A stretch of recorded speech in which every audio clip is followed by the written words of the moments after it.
Welcome to Not Milk Never Milk. Subscribe if you're lactose intolerant.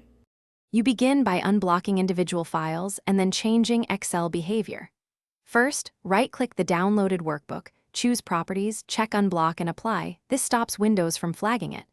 Once done, open Excel and go to File, Options, Trust Center Settings. You want the Protected View section visible. Those three checkboxes control files from the Internet, unsafe locations, and Outlook attachments. Uncheck the specific sources you trust. This combination prevents immediate protected view triggers while explaining why Excel treats some files as risky. Now refine trusted paths and scope so you don't weaken security broadly. In Trust Center, uncheck only the protected view options that match your workflow. Do not disable all unless you understand the risk.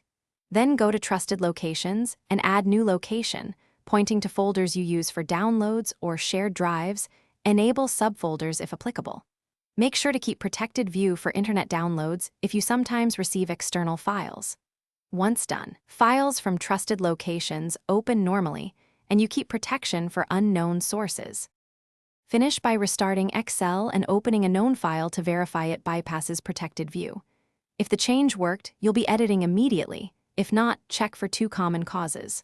First, group policy or centralized settings can gray out Trust Center options. Contact your administrator to adjust. Second, individual files may still be blocked. Recheck Properties and unblock. If Protected View persists, clear Excel's temporary files and retest. That single troubleshooting tip, unblock file properties or escalate to IT, resolves most stubborn cases. Thanks for watching. If this was helpful, leave a like and consider subscribing. See you next time.